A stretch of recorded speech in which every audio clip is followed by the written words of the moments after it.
Welcome back, ladies and gentlemen, with our second topic. We're discussing now the positive energy and the expectation that all of us are expecting in the new year. Well, to shed more light on this, we have the pleasure to have with us over the phone Dr. Rania Lelah, Leadership and Career Development Coach, Training Manager. Good morning. Very good morning. Hello, Happy New Year to you and to your family. Happy New Year to you too. Thank you so much. Well, Dr. Leila, most of the people have new expectations, and we see other people writing on the Facebook saying, "Don't expect too much from the new year. Nothing is going to change." What would you say about this? First of all, Happy New Year to all the audience as well. I just want to shed more light on the maybe negative expectation towards the new year. So I just would like to say just one very simple word to expect good things from the new year, which is hope. Hope to be better, hope to be happier, to be healthier, to be more successful and more achievable to our goals as well. So setting aside all these negative thoughts, all these negative, words about the new year, we all know that we are all going through challenges and some difficulties, not just in our country, in the whole world. But the most important thing, how to set your goals, how to focus, on the good things and instead of bad things. So having a good attitude towards the new year is all about embracing the possibilities ahead with optimism and the positivity. And the most important thing is the hope. Yes. And go. Yes. Okay. So, what are the qualities that the person should have in order to the process to help him become a positive and successful one in the new year? Number one, and first of all, it's to take some time to reflect on the past year. We shouldn't just neglect or ignore the past year with all its difficulties or challenges or mistakes or the lesson learned. So acknowledging your achievements, whether they are big or small, learn from your challenges and mistakes, because we all make mistakes. It's okay. Embrace those kinds of mistakes and know the reasons behind them and how did these things impact your life, and then how to make the best out of them. How many lessons did you learn in the past year? And this will make you more ready with clear perspective towards 2024. So, Dr. Leila, it's right to think of the past and what happened in the last year, and to benefit from the mistakes, because other opinions say don't look behind you, don't think of the past year, go ahead with your new year, have positive expectations. Yes, you're right. But we're now going or looking back at the year or the past year, not just to blame ourselves or to blame others. We just look back to learn from our mistakes, to grab the lesson learned, from the past year, so that we can benefit or make best out of our new year as well. Yes. So we look to the as a kind of evaluation to what the person have went through in the past year. Yes, correct. A kind Absolutely. of evaluation. Yes. Yes.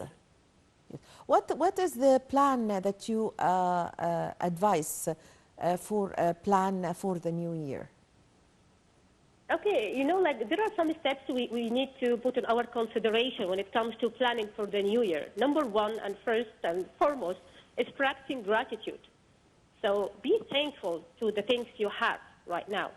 Being like with your own family, with your own children, and safe in your own country, it's just a very big thing. And of course, pray for others to feel the same and to be the same as well.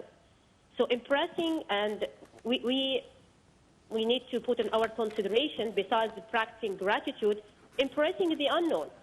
Think of the new year as a blank canvas, a blank sheet full of potential and possibilities, and allow yourself to be excited about what's to come, not to fear about the unknown, just excited about what's to come. And of course, it's a very important part to set realistic and meaningful goals. having something to work towards will give you a sense of purpose and direction as well. But we need also to put in our consideration, besides these meaningful goals, how to put realistic goals. You know, it's not about just these kinds of vague goals, like I want to build my own business, I want to be happy. How you're going to do this? What resources do you have? Who's going to support you on this? What about your time frame?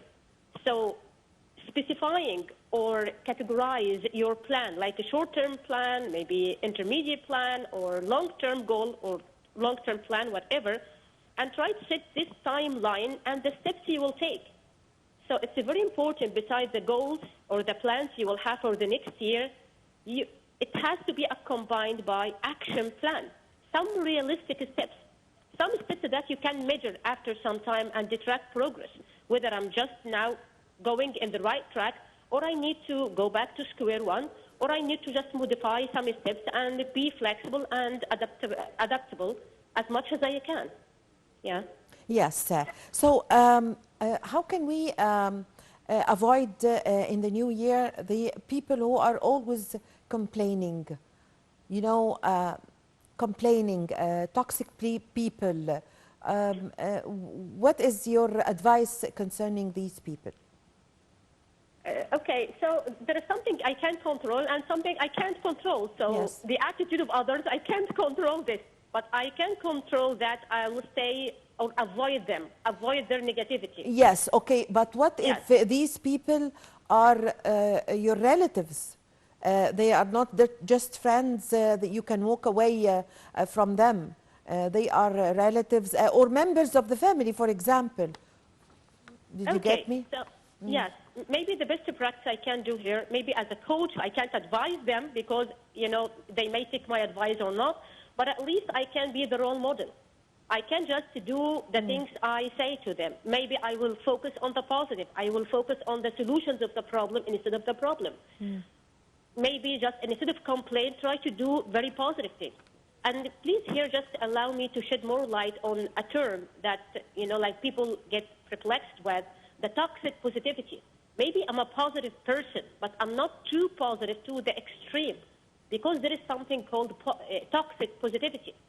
We just say that everything will be okay, everything is good, everything is good. No, we should embrace that there are some challenges and some difficulties out there, but the most important thing, I should think about how to overcome those kinds of difficulties, how to find the solutions, think out of the box and be creative and bring out some solutions to overcome or to face or to meet all these kinds of difficulties, and search for the opportunities in those kinds of problems.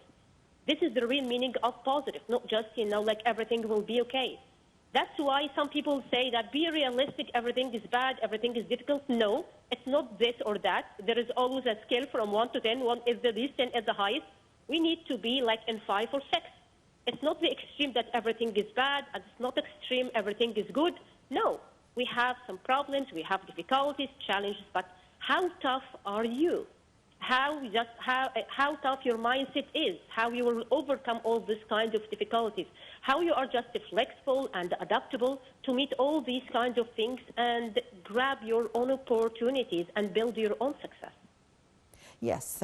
So concerning also how can the person discover his skills, for example, the importance also of sports for the person?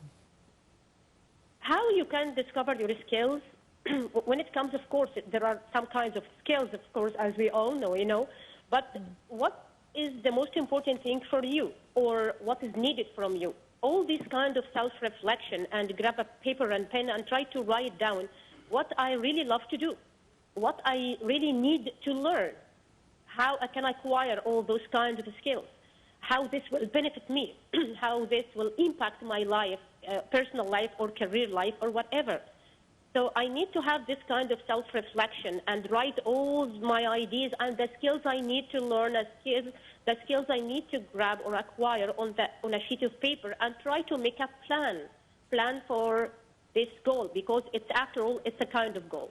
Yes. And when it comes to sports, it's very important to be healthier and to be happier, you know. And working on your mental health and your physical health, it's essential part from your happiness and your well-being as well.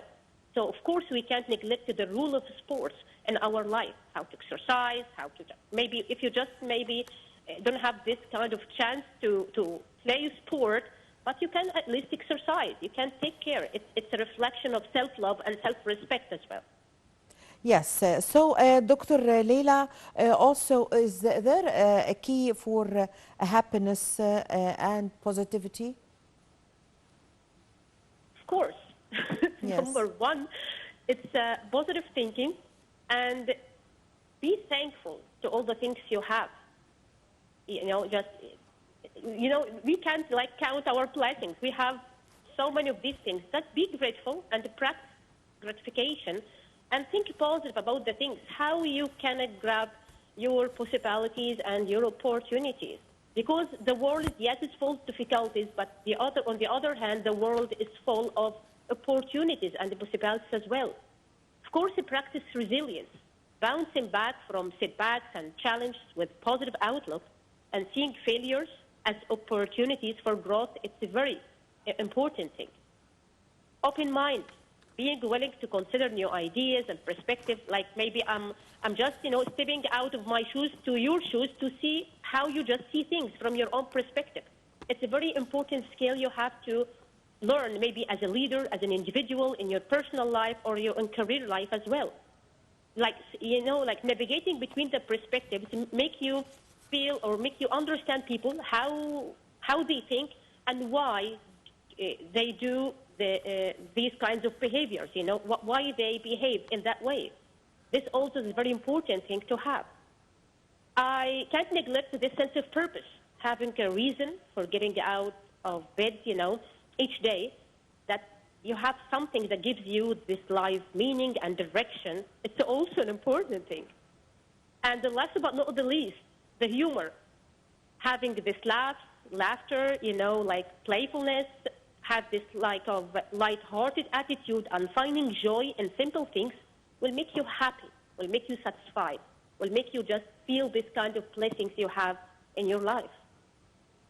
Yes, I thank you very much for your time. Thank you for your valuable information. Dr. Rania Lelah, Leadership and Career Development Coach, Training Manager. Thank you very much for joining us over the phone.